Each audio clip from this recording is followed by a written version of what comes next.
오랫동안 우리 기독교는 기도의 방법을 연구해 왔습니다. 특별히 교부들에 의해서, 사막의 교부들에 의해서 깊이 묵상을 훈련했고, 기도를 어떻게 교회가 잘 감당할 수 있는가를 훈련해 왔습니다.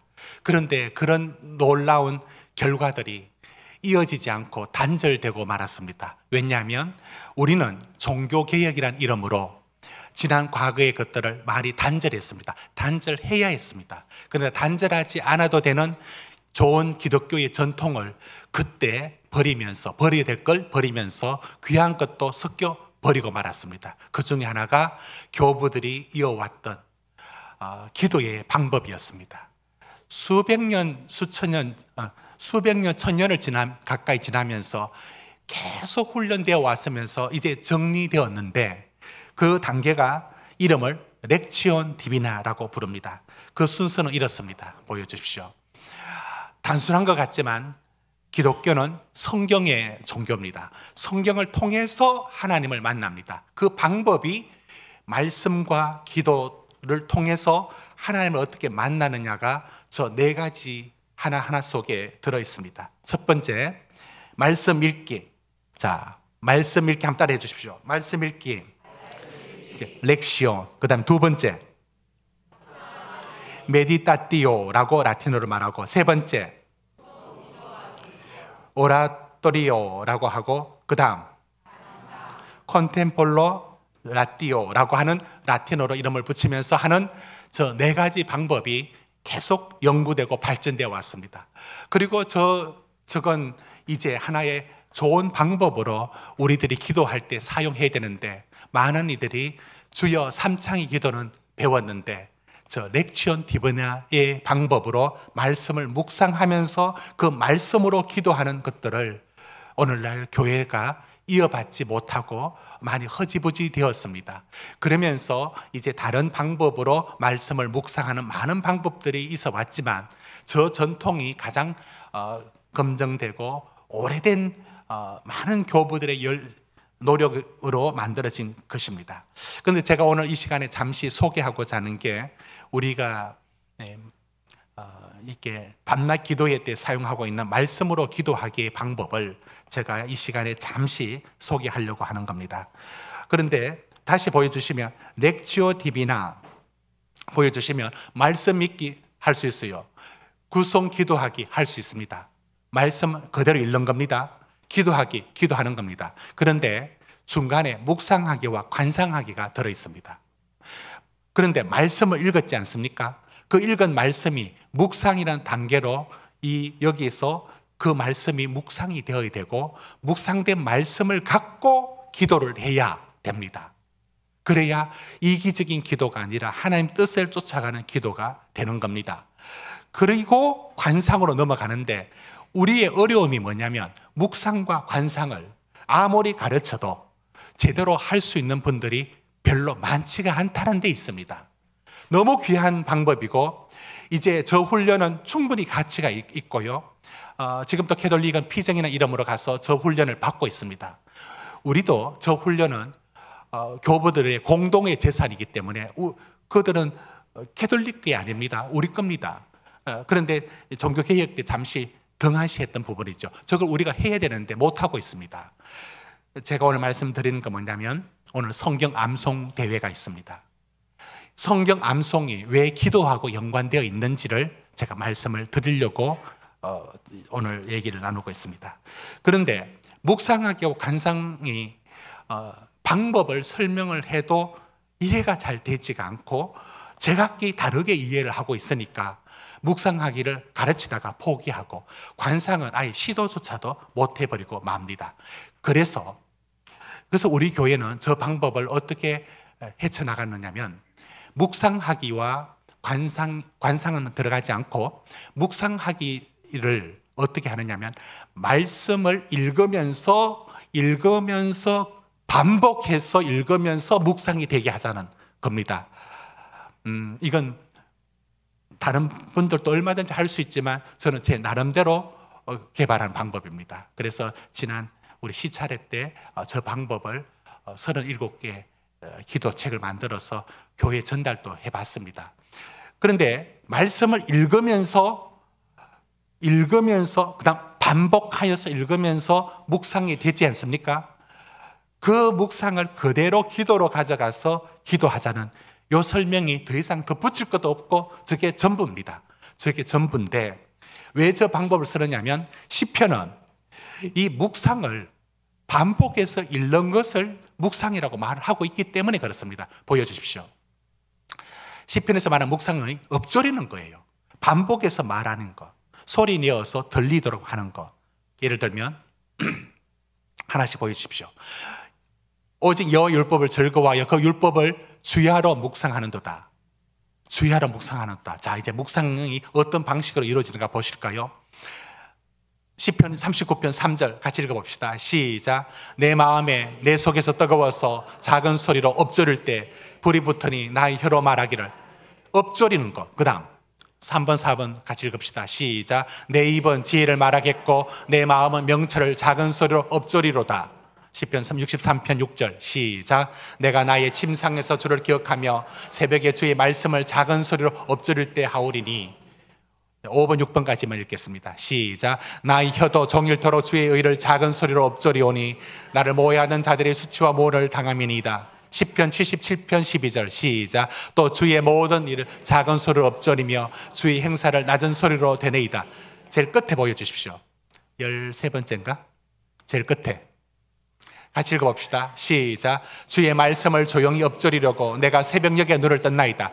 여러분, 엎조리는 게 이렇게 자기 소리로 엎조리는 것이 소가 되새김질하듯이 엎조리는 것이 저 자체가 묵상이 되는 겁니다. 그래서 말씀에 우리 밤낮 기도에 어떤 식으로 기도하느냐 하면 예를 하나 들어보겠습니다. 시편 84편의 예를 보여주십시오. 자, 저 말씀을 우리가 이제 묵상할 때 문제가 하나 있다는 걸 발견했습니다. 읽었는데 무슨 뜻인지 모르고 아무리 묵상해도 뜻을 모르니까 그 뜻을 묵상할 수가 없는 거예요. 그러니까 기도가 연결이 안 됐습니다. 그래서 저걸 갖고 해설을 짧게 기도할 수 있는 범위 안에서 짧게 넣었습니다. 다음 보여주십시오. 해설을 넣었습니다. 자, 그러면 어떻게 하느냐면 보여주십시오. 다시 돌아갑니다. 이 말씀을 엎조리는 것이 반복하는 거 아닙니까? 소리를 내는 게 중요합니다.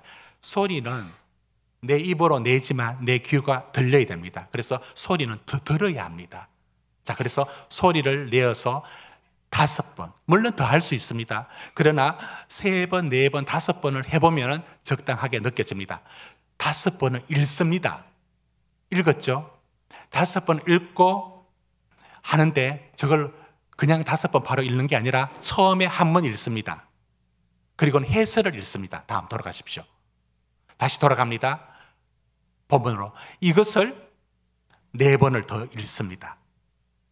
그러면 여러분 오늘 지금 당장 바로 같이 한번 해보겠는데 제가 오늘 지금 설명하는 게 뭐냐면 말씀을 읽고 그것이 묵상이라는 단계를 따로 두지 말고 반복해서 읽음으로써 묵상을 연결하고 그럴 때 묵상이 되는지를 한번 느껴보시고 그런데 그걸 느끼기 위해서 해설을 한 번은 봐야 저 말씀의 방향이 엉뚱하게 나가지 않습니다.